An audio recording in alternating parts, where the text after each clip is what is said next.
Saúdo a igreja com a graça e a paz de nosso Senhor e Salvador Jesus Cristo. Amém? Amém. Vamos abrir nossa Bíblia no livro profético de Ageu. Avisar aos irmãos que estão lá fora, podem entrar. Ageu, nós vamos ler alguns versículos do capítulo 1, e no decorrer da mensagem leremos outros versículos do 2º capítulo. Essa curta profecia tem apenas 2 capítulos, mas eu imagino que o Senhor falará de um modo especial ao nosso coração. Ageu, capítulo 1, inicialmente, do versículo 2 ao 11, depois do 14, o 14 e o 15. Ageu, capítulo 1. Depois de Sofonias, antes de Zacarias. Muito bem, parabéns.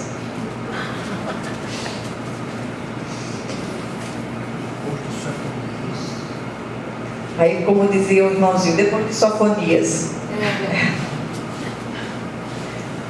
Ageu, capítulo 1, do versículo 2 ao 11, diz assim a palavra do Senhor: assim fala o Senhor dos exércitos, este povo não veio ainda, assim fala o Senhor dos exércitos, este povo diz, não veio ainda o tempo em que a casa do Senhor deve ser edificada. Veio, pois, a palavra do Senhor por intermédio do profeta Ageu, dizendo: acaso é tempo de habitardes vós em casas apaineladas, enquanto esta casa permanece em ruínas? Ora, pois, assim diz o Senhor dos exércitos: considerai o vosso passado. Tendes semeado muito e recolhido pouco. Comeis, mas não chega para fartar-vos. Bebeis, mas não dá para saciar-vos. Vestivos, mas ninguém se aquece. E o que recebe salário, recebe-o para pô-lo num saquetel furado. Assim diz o Senhor dos exércitos: considerai o vosso passado. Subi ao monte, trazei madeira e edificai a casa. Dela me agradarei e serei glorificado, diz o Senhor. Esperastes o muito, e eis que veio a ser pouco. E este pouco, quando trouxestes para quê? Quando trouxestes para casa, eu com um assopro dissipei. Por quê? Diz o Senhor dos exércitos: por causa da minha casa que permanece em ruínas, ao passo que cada um de vós corre por causa de sua própria casa. Por isso os céus sobre vós retêm o seu orvalho, e a terra os seus frutos. Fiz vir a seca sobre a terra e sobre os montes, sobre o cereal, sobre o vinho, sobre o azeite, sobre o que a terra produz, como também sobre os homens, sobre os animais e sobre todo o trabalho das mãos. Versículos 14 e 15. O Senhor despertou o espírito de Zorobabel, filho de Salatiel, governador de Judá, e o espírito de Josué, filho de Josadaque, o sumo sacerdote, e o espírito do resto de todo o povo. Eles vieram e se puseram ao trabalho na casa do Senhor dos exércitos, seu Deus, ao 24º dia do 6º mês. Amém? Senhor nosso Deus e nosso Pai, Tu trouxeste essa palavra ao nosso coração, que o Senhor possa aplicá-la aos corações que a ouvem nessa noite. Que o Teu nome, Senhor, seja glorificado. Acorda o Teu povo, desperta o Teu povo para se envolver efetivamente na Tua obra, Senhor. Vem falar aos nossos corações como santuários vivos das moradas de Deus. Nós precisamos de consertos, nós precisamos de reconstrução, que as nossas brechas sejam tapadas, possamos ser edificados por Ti em nome de Jesus. Fala ao nosso coração hoje de uma maneira especial, em nome de Jesus Cristo. Amém? Amém. O Senhor tem trazido ao nosso coração nesses dias algumas palavras que são palavras que têm trazido despertamento, palavras que sugerem concertos, mudanças efetivas de vida no meio do povo de Deus. E aqui o Senhor nos chama à reconstrução. Foi uma palavra trazida e aplicada ao povo de Deus no passado, mas com aplicação para os crentes contemporâneos. Ageu, cujo nome significa festivo, nasceu no cativeiro.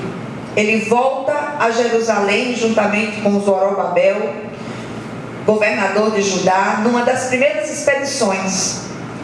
E embora seja uma curta profecia de 12 capítulos, é uma palavra pesada, uma palavra dura de despertamento ao povo de Deus.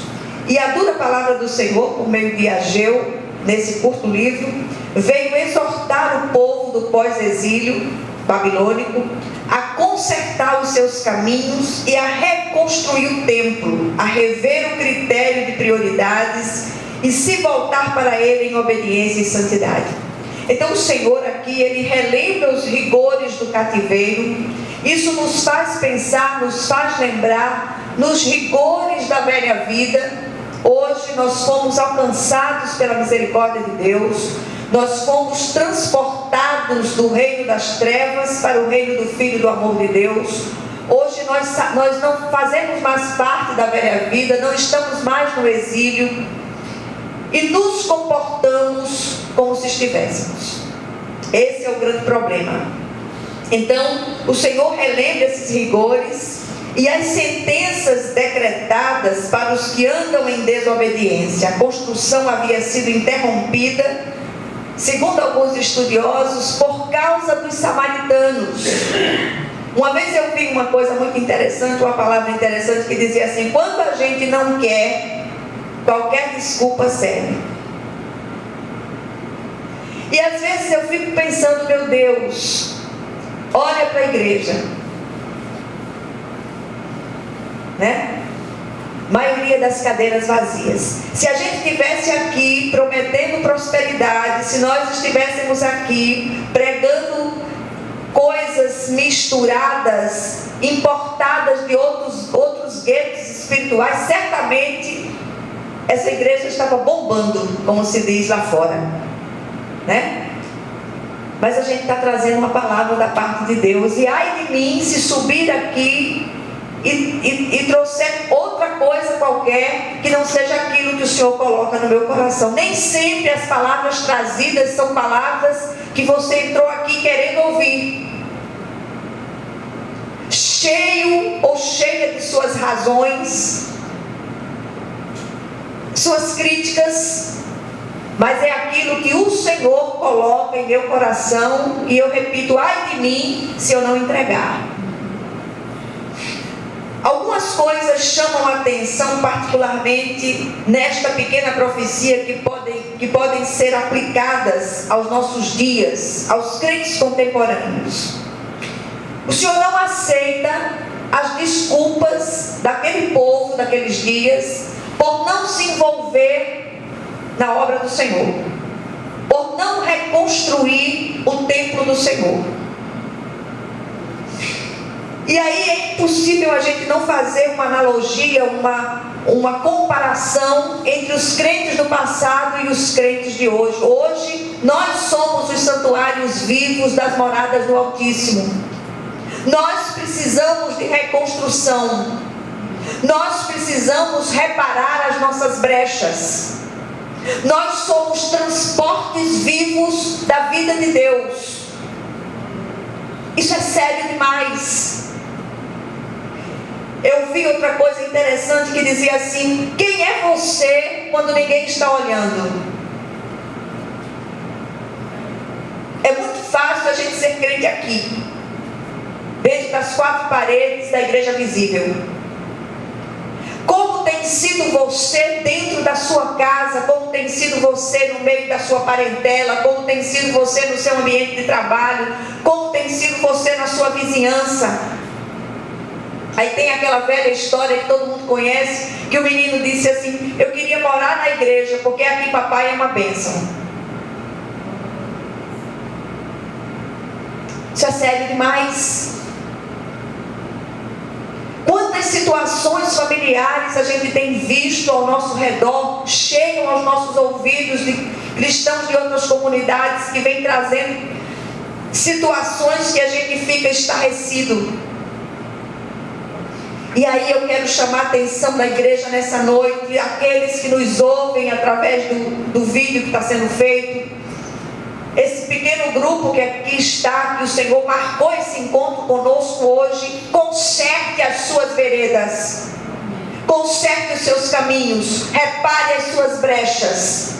Deus quer fazer transformações, o Senhor quer derramar sobre esses santuários, mas não tem podido derramar sobre esses santuários porque há brechas, há vazamentos, assim como havia no tempo do passado. E o Senhor levanta o profeta Ageu com duras palavras. E a primeira coisa que chama atenção é a desculpa esfarrapada do povo para não reconstruir a casa do Senhor. E aí eu queria parafrasear esse primeiro ponto de aplicação da palavra do Senhor aqui nessa profecia.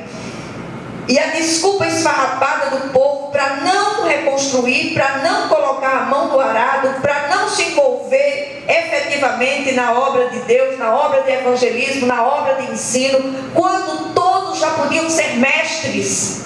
É preciso que a gente continue ensinando os rudimentos da fé. Não é possível. E Deus requer de nós que nós possamos pôr a nossa mão no arado. E ai daquele que põe a mão no arado e olha para trás. O Senhor diz que aquele que olha para trás não é digno dele. A obra do Senhor precisa ser priorizada. Colocá-la em caráter secundário é atrair disciplina do Senhor. Somos exortados por Jesus a buscar em primeiro lugar o reino de Deus e a sua justiça. As demais coisas nos serão acrescentadas.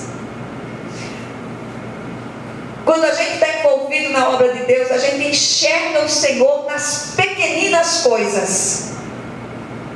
Quando eu cheguei aqui, a irmã Iria, que preparou o vídeo do domingo passado, acho que foi domingo, né? Com todo o defeito que apareceu na mesa de som, quem estava aqui viu, percebeu que o som estava horrível.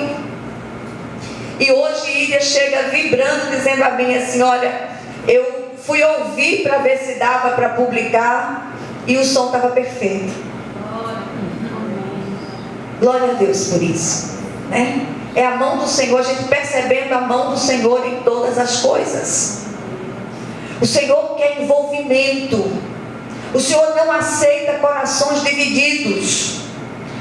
E aí eu pergunto, quais têm sido as nossas desculpas para não nos envolver efetivamente nas coisas concernentes ao reino de Deus? Eu queria que você ficasse com essa pergunta no seu coração. Não responda para mim, responda diante de Deus. A segunda coisa que chama atenção é que o Senhor censura, rejeita a alegação do povo e exorta esse povo e o chama à razão com duras palavras. Muitas vezes a gente diz assim: mas eu não esperava ouvir aquela palavra. É a palavra que o Senhor tem para nós na noite de hoje. Muitas vezes subir aqui, culto após culto, não tem sido fácil, porque vocês não sabem o que eu tenho vivido nos últimos tempos. Eu glorifico meu Deus porque percebo Ele em todas as coisas. E eu queria muito que a igreja entendesse isso. Subir aqui é sobrenatural. Tem dias que a vontade que eu tenho é me esconder, mas eu me escondo no Senhor. E me escondo em Deus, e por isso eu estou aqui, pela misericórdia. Não há mérito nenhum meu. Estar aqui é um milagre do Senhor. E ele chama atenção, usa o profeta Ageu com duras palavras. E eu queria chamar a sua atenção dizendo: olha, os problemas econômicos de muitos é o resultado do descuido com as coisas concernentes ao reino de Deus. E não estamos falando apenas de uma fidelidade mecânica aos dízimos e às ofertas. Não. Dízimo e oferta no Novo Testamento é um ato de gratidão a Deus, não por medo do devorador, não por obrigação. Muitos dizimam e contribuem como se o dízimo fosse uma moeda de troca. Cadê a gratidão do coração? O Senhor não aceita nada por obrigação. Ele quer o nosso coração rendido no altar, envolvido e rendido no altar. A terceira coisa que chama atenção: o Senhor promete uma glória maior que a anterior nesse templo aí. Esse templo vivo que somos nós. Onde você chega, a vida de Deus precisa chegar. Seja onde for, as coisas precisam acontecer. Milagres precisam acontecer. Mudanças efetivas precisam acontecer. Mas este milagre e essas mudanças precisam começar dentro de você, que é santuário vivo do Senhor.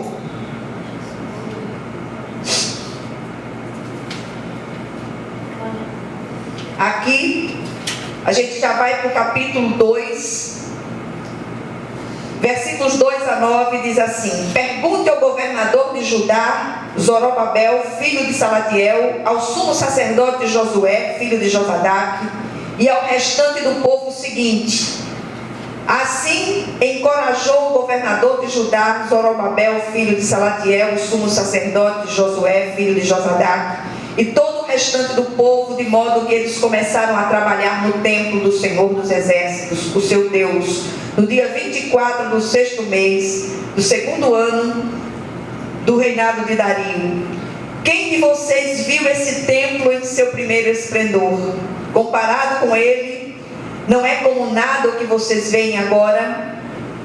Coragem, Zorobabel, declara o Senhor. Coragem, sumo sacerdote Josué, filho de Josadaque, coragem. Ao trabalho, ao povo da terra, declara o Senhor, porque eu estou com vocês, declara o Senhor dos Exércitos. Esta é a aliança que fiz com vocês quando vocês saíram do Egito. Meu Espírito está entre vocês. Não tenham medo. Assim diz o Senhor dos Exércitos: dentro de pouco tempo farei tremer o céu, a terra, o mar e o continente. Farei tremer todas as nações, que trarão para cá os seus tesouros, e encherei este templo de glória, diz o Senhor dos Exércitos. Tanto a prata quanto o ouro me pertencem, declara o Senhor dos Exércitos. A glória deste novo templo será maior do que a do antigo, diz o Senhor dos Exércitos. E neste lugar estabelecerei a paz, declara o Senhor dos Exércitos. Os que lamentaram a destruição do primeiro templo com sua suntuosidade salomônica e olham agora e lamentavam agora pelo pequeno e aparentemente insignificante alicerce do segundo templo, o Senhor disse que a glória desta casa será maior que a daquela. O Senhor Jesus o visitou muitas vezes. O próprio Deus encarnado pisou o seu chão. Ainda podemos enxergar aqui a responsabilidade e o privilégio do fato de um Cristo vivo habitar em nós, habitar nesse santuário. Não banalizemos a obra de Deus nas nossas vidas. É grandioso demais aquilo que o Senhor fez, e a glória desta casa é maior do que aquela. Porque nós somos os santuários vivos das moradas do Altíssimo. Como é que as pessoas veem você? Como é que os seus familiares veem você?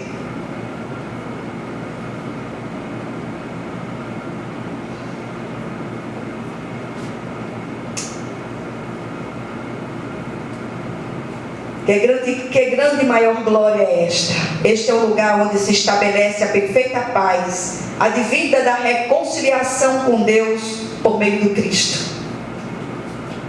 O Senhor disse: eu não habito em casas feitas por mãos humanas. Todas as coisas do passado eram sombras daquilo que aconteceria no futuro. Você tem tratado o santuário de Deus, que é você? O Senhor nos chama hoje, nesse último culto de oração da quarta-feira deste ano à reconstrução. O Senhor nos chama à responsabilidade de carregarmos a vida de Deus em nós.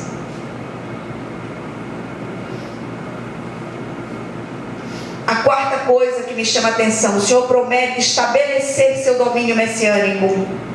Versículos 21 a 23 do capítulo 2 diz o seguinte: diga a Zorobabel, governador de Judá, que eu farei tremer o céu e a terra, derrubarei tronos e destruirei o poder dos reinos estrangeiros. Virarei os carros e os seus condutores, os cavalos e os seus cavaleiros cairão, cada um pela espada do seu companheiro. Naquele dia, declara o Senhor dos Exércitos, eu tomarei meu servo Zorobabel, filho de Salatiel, declara o Senhor, e farei de você um anel de selar, porque o tenho escolhido, declara o Senhor dos Exércitos.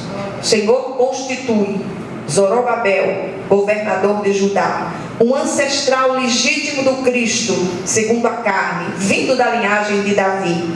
O Senhor chama os líderes civis e espirituais a se santificarem para que seus sacrifícios sejam aceitos.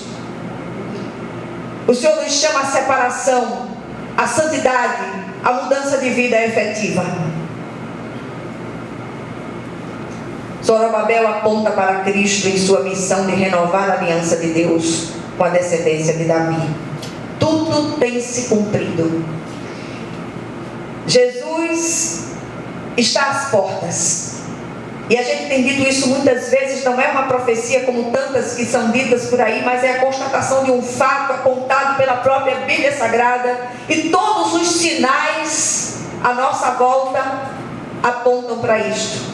Hoje eu estava conversando com o pastor Malta, falando a respeito de uma dessas profecias, a profecia de Zacarias, a última visão de Zacarias. Visão que apontava para dias distantes, era uma visão escatológica. E os dias que nós temos vivido são dias que misturam o que acontecia nos dias de Noé com o que aconteceu nos dias de Ló em Sodoma e Gomorra. A gente tem vivido uma violência absurda, fora de controle. Pais estuprando bebês, filhos matando pais. Um neto tocou fogo na casa da avó. Coisas tremendas têm acontecido, uma violência sem par. Juntamente com isso, a promiscuidade tem atingido níveis alarmantes, como acontecia em Sodoma e Gomorra.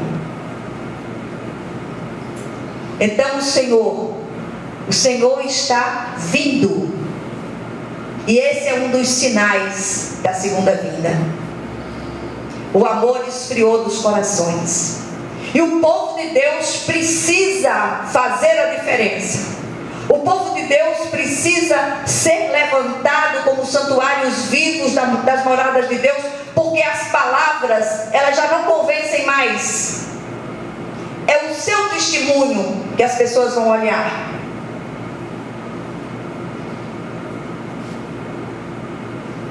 E aí a gente para e pergunta: o que é que a gente tem aprendido aqui? O que é que essa breve meditação nos ensina? Em primeiro lugar, cuidado com as suas desculpas para não fazer a obra de Deus. Cuidado com as suas desculpas em relação ao seu testemunho. Cuidado com as suas desculpas para não vir à casa do Senhor. Cuidado com as suas desculpas em relação à maneira como você tem agido dentro das famílias. Que possamos nos examinar a nós mesmos, consertar os nossos caminhos, tapar as nossas brechas e voltarmos para o Senhor. É tempo de nos reconstruirmos como santuários vivos das moradas de Deus. Priorizemos a Ele e ao seu reino, em nome de Jesus. Que Ele possa aplicar essa palavra naquilo que eu sou tremendamente deficiente, que o Senhor, Ele aplique, o Espírito Santo, Ele toque o seu coração de uma maneira especial, e que você restaure a sua aliança com Deus no dia de hoje, para que o Senhor restaure a sua vida, em nome de Jesus. Vamos orar.